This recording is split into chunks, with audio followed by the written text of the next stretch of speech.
points in total on the standings and is in first place. And he is playing against none other than Simon Williams, GingerGM. This is a friend of ours, David. Exactly, a friend of ours, a friend of the channel, Take. He's been a commentator many times. Magnus Smiling, they actually have the exact same birthday. They were both born on 30th of November. So coming up, they'll be both celebrating. But in the meantime, it's Magnus playing the Dutch defense as black. He probably played this because that's the opening that Simon Williams is most famous for. He's created several video courses, books on the dangerous Dutch, the daring Dutch, and Magnus pushing his pawn forward to f5, kind of honoring that.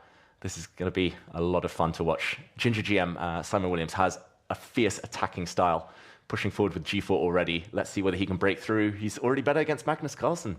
Wow. Would you say it's an honor or an insult to play people's own openings against them? It's, I would say, an honor. It's kind of a friendly joke. They know each other, so they know there's no ill spirit. And there we see GingerGM, Simon Williams. Just like magic, he appears. Let's see if he's saying anything smart. Play c4, or do I not play c4? Now, I'm not so sure. Now, he wants maybe to castle this way.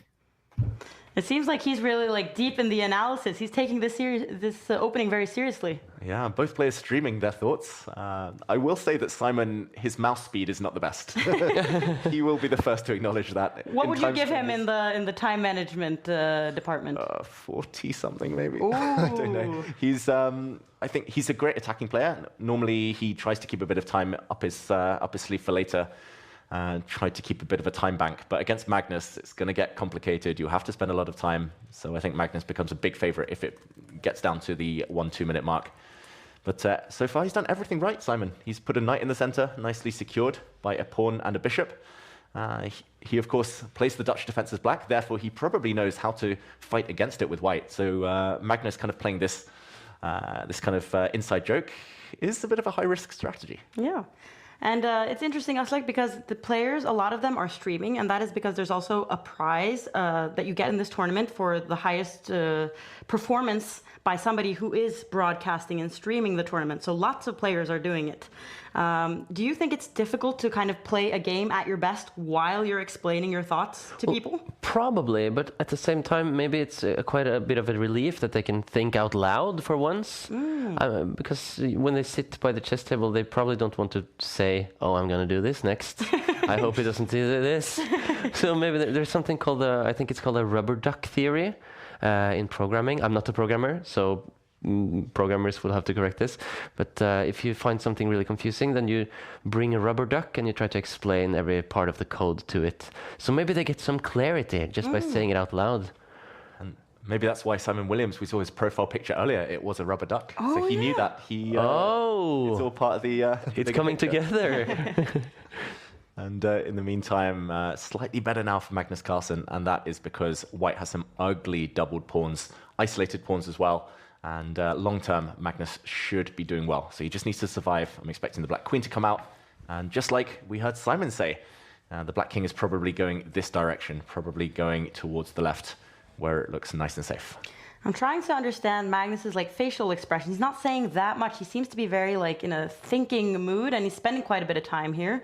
Let's see what he says. Maybe I'm not. Maybe I am. We'll see. What do we think he was considering there? If his position is okay, maybe I'm good, maybe I'm not? Exactly. It's the typical chess player, like false modesty. You pretend you don't know what's going on, but actually you've got it all covered. Magnus brings out his queen. I think he just was debating whether to play a safer move. He could have chosen another square, but he wanted to go hunting for this pawn, so Simon defends it. And now both kings are going to go over to the left. And Simon now doing quite well. Watch out, there's a knight fork in the air. If the knight lands here, it will be attacking multiple pieces. Oh, and that's something that Magnus has to handle. And now they both castled to the left, or the long castle. So then that feels like the attack will kind of die down a little bit, the attacking style of this game. Yeah, and that's not good news for Simon, who wins, I think, 90% of his games by a direct attack against the enemy's king. He hates to grind out. He hates the long battles. Surprising move from Magnus. Just moves his bishop out the way. Loses a bit of time. That gets blocked. We see a knight trade. And rubber duck time. Yay! And we can also notice that Hikaru has already won his second game and now has 2 out of 2 possible points. And that was a very quick win. Very, very quick win from Hikaru. And that's the first big blunder of the game, the first mistake. Simon couldn't defend this pawn. It's attacked twice. We see him frozen there in fear because the black bishops are coming. And there we go. Magnus now a clear pawn to the good. Clear pawn up. Should be enough to win. Magnus winning already against his well-known friend here. And Simon with this background and this pose. I think that sums it up nicely. He's been managing time well, though. They're equal. So you might have to adjust that time management card a little. Yeah, like he's okay. It's kind of until he gets down to 1 minute, Simon. But then he panics, I think, and yeah, he tends to not enjoy those time scramble moments. We have another forced move, it seems. En passant. Come on, Simon. You have to. You're honor bound. He doesn't want to. Yeah, look at his face. Let's hear what he says. Okay, maybe we can't hear what he says right now as he is frozen, but we will see what move he makes very soon. But it's also interesting that here they're playing without increment, so they don't get any extra time for making moves. So whatever time you spend, you're never getting that time back. And that means that it's exciting even when the bar at the top, the evaluation bar, says it's massively better for Magnus. He does have less than 2 minutes, so anything can kind of happen. Yeah, and in the meantime, he did play en passant, Simon, and it was actually a mistake. And, that's an even bigger mistake, allowing some exchanges. Simon wants to bring his queen forward to hit the black king, but there's no backup. There's no support for that queen. The black king will just slide across to a really safe square. And now we see Magnus grab a second pawn, massively better. Simon's face tells the whole story because the black queen defends her rook. And when the black king slides across, everything's safe, everything's covered, 2-pawn advantage.